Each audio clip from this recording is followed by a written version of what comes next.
Hey guys, welcome back to the channel. Kalau episod sebelum ni kita bincang pasal cis-trans isomerism, episod kali ni kita akan bincang berkenaan enantioma. Nak tahu lebih lanjut? Stay tuned.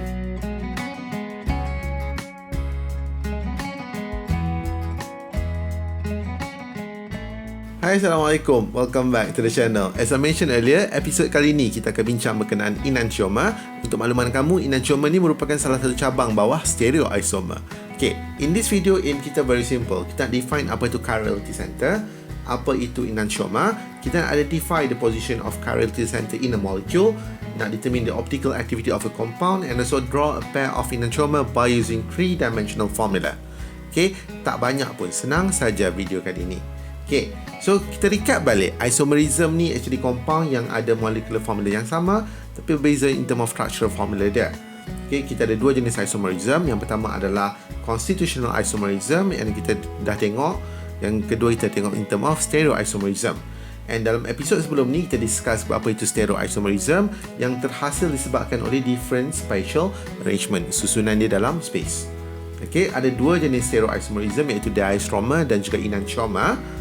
Okay, stereoisomerism boleh bahagi kepada dua, diastroma dan enantioma. Dan dalam diastroma tu kita dah tengok dia ada conformous dan juga cis-trans isomerism. Tapi dalam syllabus kita hanya fokus pada cis-trans. Okay, yang lain-lain tu kita tidak tengok. So dalam episod kali ni kita akan fokus lebih banyak berkenaan enantioma. Okay, so nak discuss enantioma ni, the first thing kita kena tahu adalah berkenaan optical activity. Optical activity adalah satu compound yang mana dia boleh rotate plane polarized light. Okay, dan angle of rotation tu dinamakan sebagai angle of rotation tu kita boleh ukur dengan menggunakan polarimeter. Okay, optically active compound ni adalah compound-compound yang mana dia akan ada chiral carbon. Apa itu polarimeter? Okay, so polarimeter ni adalah satu instrumen. Kalau kita masuk satu cahaya, okay, cahaya tu dia tak unpolarized, maksudnya dia distorted dia punya wavelength dia semua tu.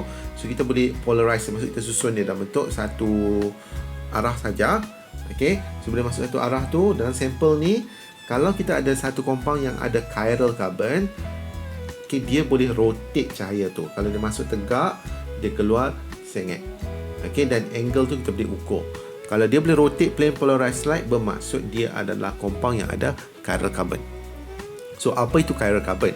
Chiral carbon is actually carbon yang attached pada 4 different group of atom. Kita ambil contoh macam ni, satu carbon tu dia attach pada 4 kumpulan yang berbeza, P, Q, R and S. So P, Q, R and S tu mestilah bukan kumpulan-kumpulan yang sama. Okey, apa maksudnya tu?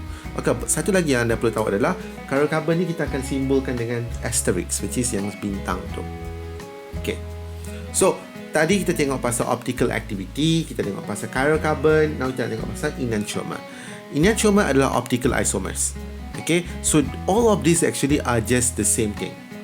Okay, enantioma adalah optical isomer yang mana compound tu dia ada chiral dan juga dia punya mirror image tu. Okay, dia mirror image macam tangan kita ni, mirror image, dan tidak boleh superimpose. Superimpose maksud you tak boleh tindankan dia.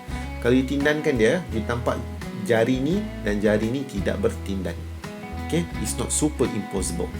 Okay, kalau dia boleh bertindan, okay, kalau dia boleh bertindan, okay, tangan kita memang tidak boleh bertindan ya.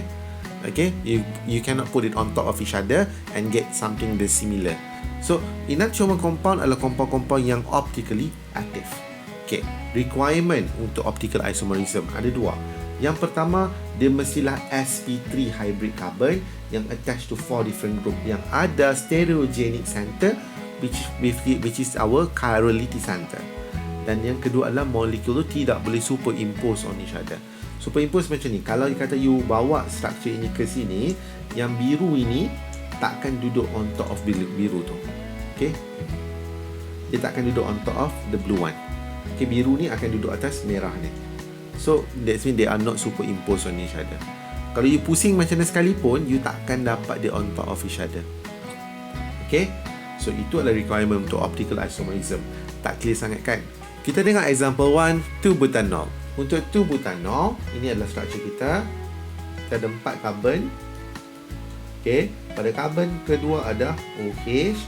Dan kita akan lengkapkanlah setiap karbon ni dengan dia punya hidrogen. Remember, setiap carbon akan buat 4 sigma bond. So dia akan buat 4 bonding. So ada 4 bonding. So kita dah lengkapkan semuanya.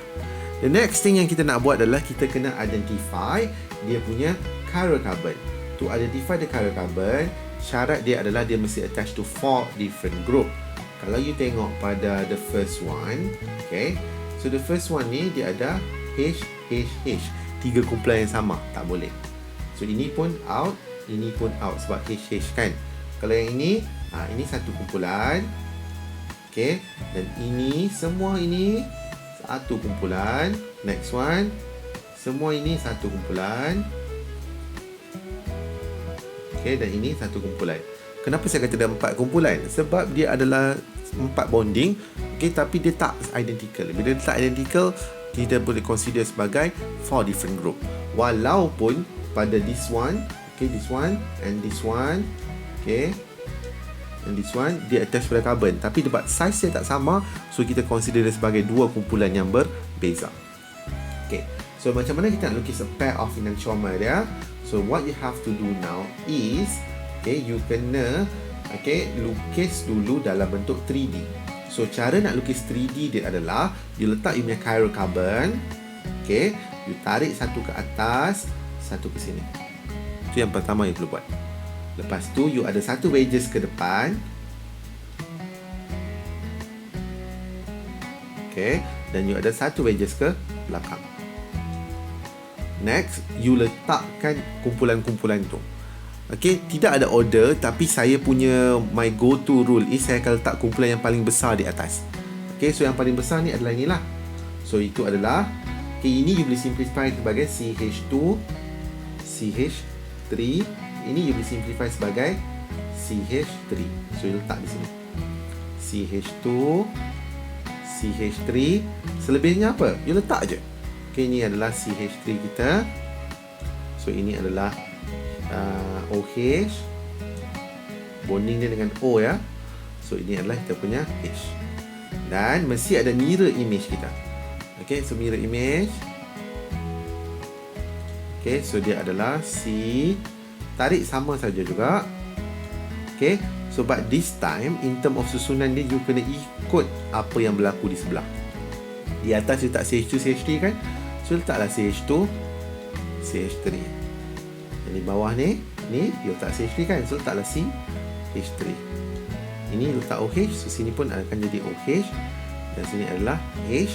So ini adalah kita punya a pair of enantiomer.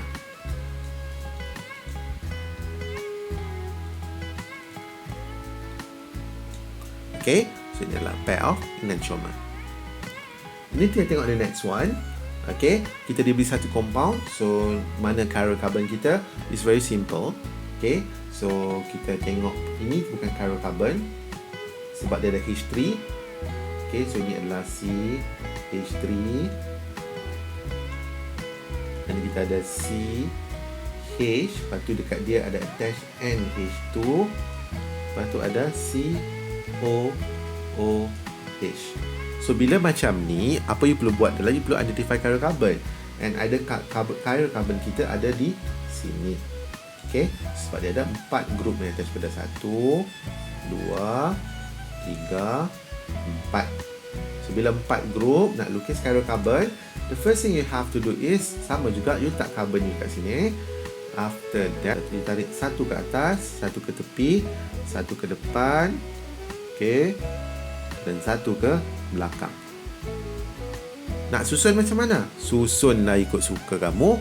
Saya suka letak COH atas. Lepas tu saya akan letak sini NH2. Ini saya letak CH3. Ini saya letak H. Dan dia mirror dia sama juga. Okay, ini tarik ke sini, satu ke atas, satu ke depan, satu ke belakang. So ini adalah COOH.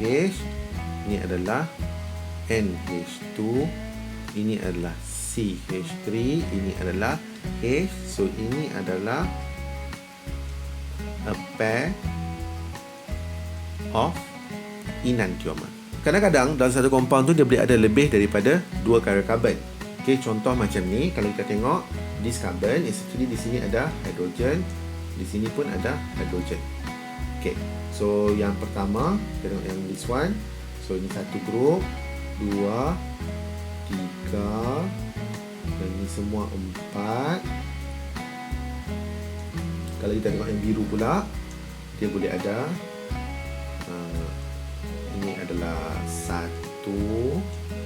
so ini adalah 2, hidrogen 3, yang ini semua ini akan jadi 4. So maksudnya dekat sini, satu compound tu dia bukan limit pada satu chiral carbon. It can have more than one chiral carbon. Okay, so you kena check lah, tengok berapa kumpulan yang attached to it. Kalau yang CH3, CH2 tu memang guarantee bukan chiral carbon.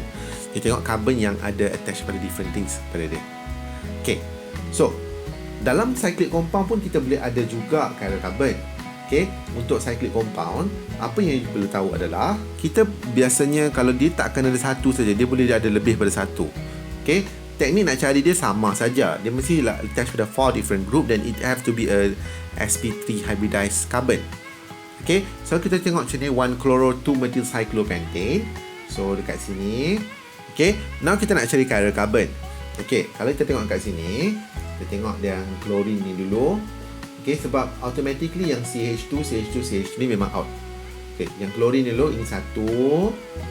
Okay, ini 2. Nice. Next one, sebelah dia carbon. Tapi carbon ni attach pada H2. So, ini adalah kumpulan yang berbeza. Okay, dan ini pun C ada CH3. So, ini adalah kumpulan yang berbeza. So, dia ada 4 kumpulan yang berbeza kat situ. So, dia adalah chiral carbon. Lagi satu chiral carbon tu berada di sini, yang hijau ni. Ini 1, ini 2, this whole thing ni 3, and this whole thing is 4. Macam mana nak lukis? Saya tunjuk satu saja contoh. Okay, kita ambil yang hijau tu. This one kan? So, saya lukis balik lah dengan cara yang lebih menarik. So, dia adalah macam ni. Okay, dia ada Cl kat sini. Dia ada CH3 kan? Bila you nak lukis chiral carbon, okay, untuk compound yang cyclic macam ni, dia sedikit kompleks lah. Saya ambil ini sebagai chiral carbon kita. Kedua, kita buat chiral carbon A dulu. So, macam mana nak buat? So, you ada satu carbon. You tarik dari atas. You tarik ke tepi. Okay, 1, 2, 3. So, dia adalah 5 carbon. Pada carbon ni, dia ada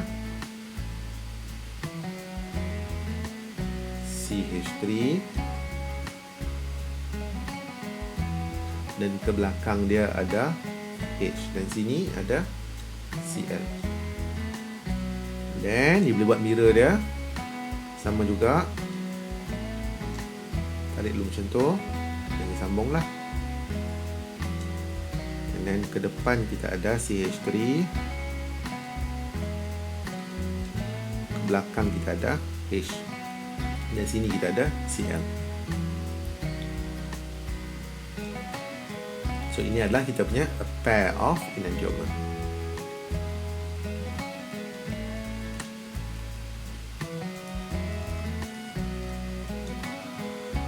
Okey. Bukan semua organik compound cyclic yang akan ada chiral carbon. Kita ambil contoh macam chlorocyclopentane. Kalau chlorocyclopentane, so kalau kita check satu demi satu, okay, untuk dapat chiral carbon pada the logic one is this one lah, sebab dia ada klorin kan. So ini satu grup, ini 2. Okay, lepas tu tengok dia attach pada apa? Dia attach pada CH2. Dia attach pada CH2. So still sama. You turun ke bawah, CH2. So these two things is actually identical. So dia tidak ada chiral carbon. No chiral carbon. Okay, so dia tidak ada chiral carbon dalam structure ini. So bila kalau kita lukis itu, memang kita takkan dapatlah chiral carbon dalam compound ni. Alright. So syarat dia mestilah 4 different group attached to the compound. Okay, so dalam sepanjang 3 episod ni kita dah bincang berkenaan isomerism. So isomerism ni kita tahu dia terbahagi pada 2, iaitu constitutional isomerism dan juga stereoisomer. Dalam constitutional kita belajar pasal chain isomer, positional isomer dan juga functional group isomerism. Ada 3 tu. Chain mestilah rantai karbon yang dipotong ikat kat tempat lain. Positional adalah perubahan functional group, dan functional group adalah perubahan attachment yang akan menyebabkan jadi functional group yang berbeza. Ada 4 pair di situ, iaitu alkene cycloalkane, carbonyl iaitu aldehyde and ketone, alcohol and ether, carboxylic acid dan ester. Dalam stereoisomer pula, kita bincang mengenai diastroma dan juga enantiomer. Dalam diastroma, kita bincang mengenai cis-trans isomerism saja. Konfirmasi tidak dibincang. Manakala untuk enantiomer, kita baru bincang tadi, iaitu compound yang ada chiral carbon di situ. You have to know how to determine chiral carbon tu. Macam mana nak cari chiral carbon tu? Okay, so I really hope you enjoy this video. Video kali ni lebih kepada pengaplikasian macam mana nak determine chiral carbon, macam nak lukis 3D representation tu. Buat banyak latihan baru you boleh tahu macam mana nak identify all of this compound. Okay, so I really hope you enjoy this video. Okay, episode akan datang kita akan masuk the final subtopic untuk chapter 4, yang mana kita akan discuss berkenaan reaction in organic compound. With that, thank you for watching. See you next time. Assalamualaikum. Bye.